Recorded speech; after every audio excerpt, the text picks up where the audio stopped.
Bulletin में सबसे पहले आपको खबर दें, ओपेक प्लस की जानिब से तेल की पैदावार में कटौती के फैसले पर अमरीका सऊदी अरब से नाराज़ है। अमरीकी सदर जो बाइडन ने खबरदार किया है कि तेल की पैदावार में कमी पर सऊदी अरब को नताइज भुगतना होंगे। ओपेक और उसके इत्तेहादियों ने 20 लाख बैरल रोज़ाना की बुनियाद पर तेल की पैदावार में पिछले हफ्ते कटौती का ऐलान किया था।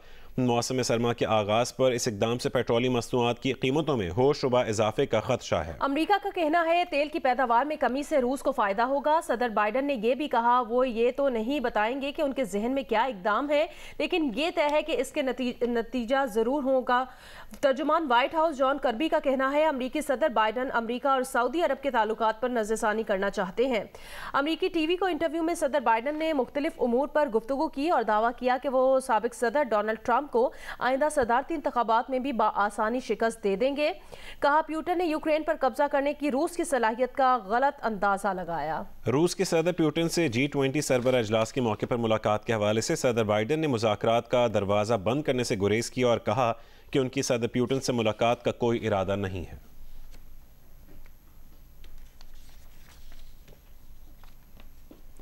तर्जुमान अमरीकी महकमा खारजा नेड प्राइस ने कहा पाकिस्तान में जमहूरी तरीके से मुंतखब सिविलियन हुकूमत है, पाकिस्तान के साथ मुख्तलिफ शोबों में ताउन जारी है। बताया नायब वजीर खारजा वेंडी शर्मैन की पाकिस्तान के आर्मी चीफ से भी मुलाकात हुई थी। नेड प्राइस ने कहा कि पाकिस्तान में जमहूरी तरीके से मुंतखब सिविलियन हुकूमत है, पाकिस्तान के साथ अमरीका का मुख्तलिफ शोबों में ताउन जारी है।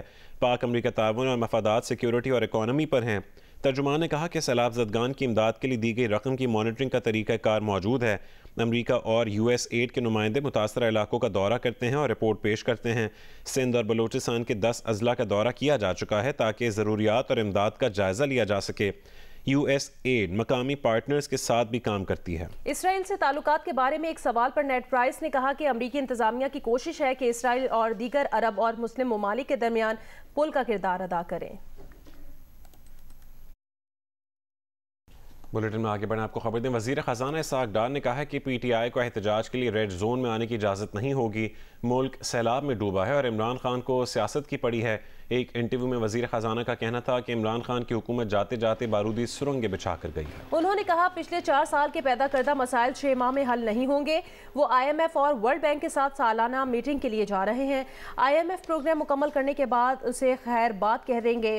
वजीर खजाना ने कहा फैसला किया है कि पाकिस्तान पेरिस क्लब नहीं जाएगा।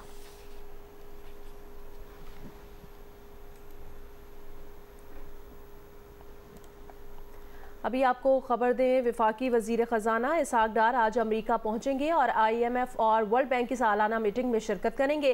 विफाकी वजीर खजाना 4 रोज़ा दौरा अमरीका में मुख्तलिफ मालियाती इदारों और इनके रहनुमाओं से मुलाकातें करेंगे। IMF और वर्ल्ड बैंक के साथ पाकिस्तान की मुआशी और इक़्तिसादी सूरत हाल का जायजा लिया जाएगा। तफसीलात बताएंगे वाशिंगटन से जियो न्यूज़ के नुमाइंदे वाजिद अली सैयद।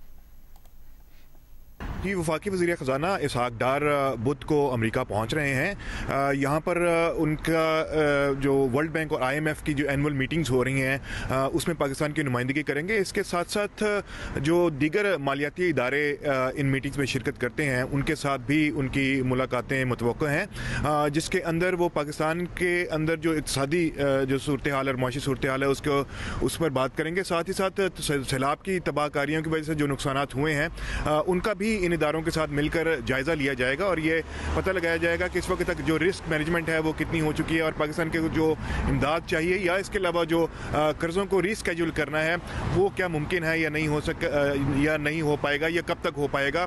इस हवाले से IMF का भी अगला जो रिव्यू जो लोन का प्रोग्राम चल रहा है उसका भी रिव्यू आ रहा है। उस हवाले से भी वो IMF और वर्ल्ड बैंक के जो ओहदेदार हैं उनके साथ बातचीत करेंगे और मुलाकातें करेंगे। जी,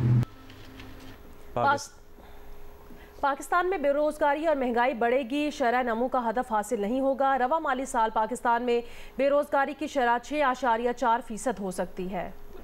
IMF ने वर्ल्ड इकनॉमिक आउटलुक रिपोर्ट जारी कर दी है। IMF की रवा माली साल मुआशी ग्रोथ 3.5% रहने की पेशगोई की गई है। महंगाई की शरह 19.9% रहने का इम्कान है।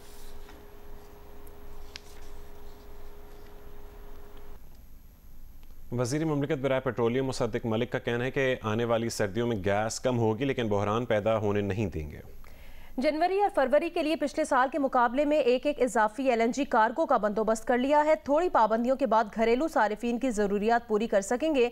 उन्होंने ये बात जियो न्यूज़ के प्रोग्राम आज शाहज़ेब खानज़ादा के साथ में गुफ्तगू में कही।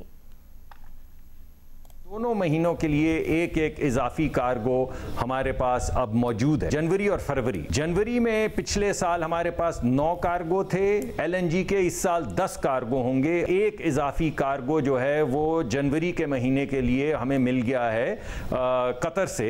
हम गर्मियों में जो अपना कार्गो है उसको हमने मूव करके जनवरी में कर लिया है। और पिछले साल 8 कार्गो थे फरवरी के महीने में, इस साल हमारे पास 9 कार्गो होंगे। अभी तक ENI ने हमें कंफर्म कर दिया है कि वो डिफॉल्ट नहीं करेंगे फरवरी के महीने में। सर्दियों में पिछले साल के मुकाबले में हम ज्यादा गैस इकट्ठी कर चुके हैं। थोड़ी सी कर्टेलमेंट के बाद हम अपनी जो जरूरियात हैं घरेलू सार्फिन की वो पूरी कर सकें। कुछ कमी तो होगी जिसे हम कंटेन करेंगे, मगर इंशाल्लाह क्राइसिस नहीं पैदा होने देंगे। हमें हुक्म दिया गया है कि आप किसी ऐसे तरीक़ेकार से प्लान करें कि कम से कम जो घरेलू सार्फिन, जो गरीब लोग हैं, जो घर में चूल्हा जलाते हैं या थोड़ी बहुत गैस इस्तेमाल करते हैं, उनके ऊपर एक टेडी पैसे का इजाफी बोझ ना पड़े। हम तकरीबन 70-80% जो घरेलू सार्फिन हैं कोशिश करेंगे उनके ऊपर एक पैसे का भी इजाफी बोझ नहीं पड़े। FIA ने इमरान खान और अबराज ग्रुप के आरिफ नकवी समेत 11 अफराद के खिलाफ $21,21,500 की ममनुआ फंडिंग और फ्रॉड का मुकदमा दर्ज कर लिया। कॉर्पोरेट बैंकिंग सर्कल में दर्ज मुकदमे के मुताबिक ये रकम तहरीक इंसाफ के नया पाकिस्तान के नाम से बने निजी बैंक अकाउंट में अबराज ग्रुप ऑफ कंपनी ने वुटन क्रिकेट क्लब के अकाउंट से 3 ट्रांजैक्शंस भेजी। इमरान खान और साथी मुल्जिमान ने फॉरेन एक्सचेंज एक्ट की खिलाफ वर्जी की और तहरीक इंसाफ ने इलेक्शन कमीशन में आरिफ नकवी का जाली बयान हल्फी जमा करवाया।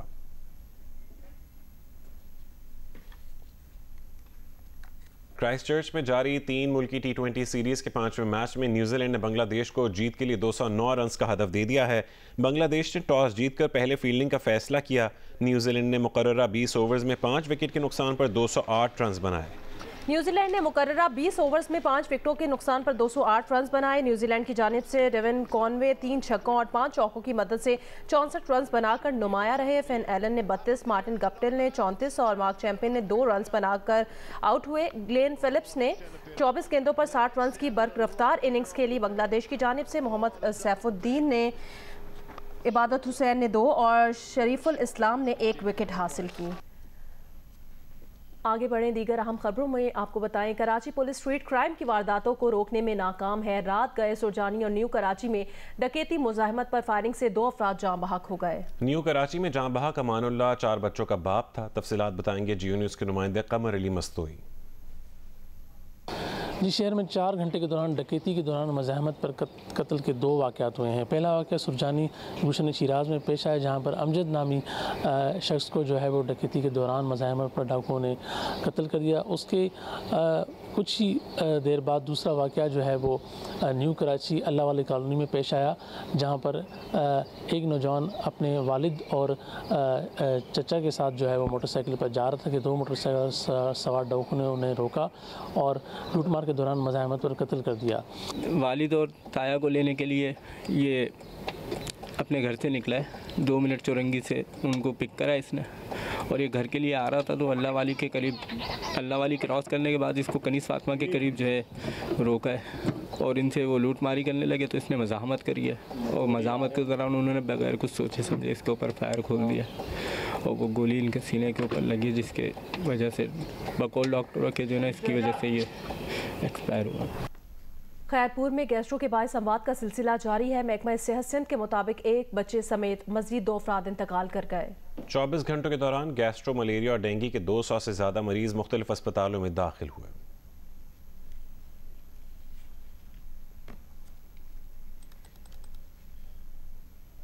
साबिक चेयरमैन सेनेटो माहिर कानून वसीम सज्जाद ने जियो न्यूज़ के प्रोग्राम कैपिटल टॉक में कहा कि आर्मी चीफ की तकर्रुरी के मामले में सियासतदानों को बयानात नहीं देने चाहिए और ये वज़ीर आज़म की सवाबदीद है कि वो किसे आर्मी चीफ बनाए। ये सोच ही गलत है कि आर्मी चीफ मेरा आदमी होगा। कैपिटल टॉक में गुफ्तगू करते हुए वफाकी वज़ीर मनसूबाबंदी एहसन इकबाल ने वसीम सज्जाद से इत्तफाक करते हुए कहा कि आर्मी चीफ की तकर्री को सियासी इत्तफाक राय के ताबे नहीं कर सकते। आर्मी चीफ की तकर्री वज़ीर आज़म करेंगे। प्रेसिडेंट ऑफ पाकिस्तान जो है वो कहते हैं जी कि आर्मी चीफ की तकर्री भी इत्तफाक राय से होनी चाहिए। कानून क्या कहता है इस बारे में? प्राइम मिनिस्टर की सवाबदीद होती है कि वो इन सारों को देख के मुश्किल फैसला होता है, क्योंकि कई दफ़ा 2 आदमियों में से या 3 आदमियों में से एक सिलेक्ट करना। इस अपॉइंटमेंट पे पॉलिटिशियंस को स्टेटमेंट देनी चाहिए? मेरे ख्याल में ये नहीं देनी चाहिए, क्योंकि ये ऐसी अपॉइंटमेंट है जिसको मुतनाज़ा अगर बना दिया जाए तो नुकसान होगा। और जो भी आता है, मैं तो ये कहता हूँ जी कि जिस वक्त तक तो अपॉइंटमेंट नहीं होती तो सारे लोग जो होते हैं वो कोशिश करेंगे कि जी हम हुकूमत के बड़े करीब हैं, लेकिन जब अपॉइंटमेंट हो जाती है तो आर्मी चीफ होता है, उसने आर्मी को रिप्रेजेंट करना होता है, आर्मी के इंटरेस्ट को रिप्रेजेंट करता है। तो लिहाजा मेरा ख्याल में ये सोचना कि जी हम आर्मी चीफ अपॉइंट करेंगे तो वो मेरा आदमी होगा, ये मेरा ख्याल है सोच ही गलत है। अव्वल तो ये फैसला शहबाज शरीफ साहब बैसियत वज़ीर आज़म करेंगे और आइन और कानून इसकी इजाज़त देता है। और दूसरी बात यह है कि जो सदर साहब ने भी कहा कि जी इत्तफ़ाक़ राय होना चाहिए। देखिए, आप ऐसे ओहदों को सियासी इत्तफ़ाक़ राय के ताबे इसलिए नहीं कर सकते कि अगर जिस तरह इलेक्शन कमीशन में हुआ था या नैब के चेयरमैन पे होता है कि जी इत्तफ़ाक़ राय नहीं हो रहा, तो क्या 6-6 महीने 1-1 साल आर्मी चीफ का ओहदा खाली? सैलाब और बीमारियों के सताए मुतासिरीन को सर्दियों की फिक्र सताने लगी है। सक्खर से रिपोर्ट करेंगे यासिर फारूकी। सक्खर समेत सिंध के दीगर मुतासरा अजला में सैलाब मुतासरीन की परेशानियां हैं कि कम होने का नाम ही नहीं ले रही। जहां पहले बरसात और सैलाब ने इनके आशियाने छीन लिए, खुले आसमान तले पनाह ली, तो मलेरिया, गैस्ट्रो समेत दीगर वबाई अमराज टूट पड़े। अब चंद रोज़ में आने वाली सर्दी से खुद को और बच्चों को कैसे महफूज रखा जाए, नहर किनारे पनाह लिए मुतासरीन इस फिक्र और परेशानी में मुब्तला हैं। खुले आसमान के नीचे बैठे, न कोई राशन है, न पानी है, कोई शय कोई नहीं, बच्चे सारे बुखार बीमार जुगे में बैठा है। सर्दी बहुत आने वाली है, बच्चे छोटे छोटे बीमारी है, मच्छर बहुत है, बस मुश्किल में। सिर छुपाने ये कपड़ा टंगा हुआ है, बहुत इसमें गर्मी होती है। अब तो सर्दियाँ आ रही हैं, कैसे बच्चे को छुपाऊंगी मैं?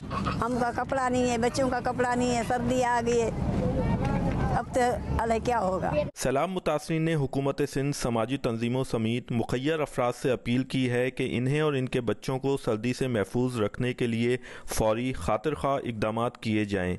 कैमरामैन उसामा तलत के साथ यासिर फारूकी, जियो न्यूज़, सक्खर। हालिया बारिशों और सैलाब को 2 महीने गुजर गए, लेकिन पडीदन के मुतादिद इलाकों से ताहाल पानी नहीं निकाला जा सका। तालीम हासिल करने के लिए तालिब इल्मों ने सैलाब से गिरे घर में ही चारपाइयों पर क्लास लगा ली है। मजीद बताएंगे गुलाम हैदर आकाश।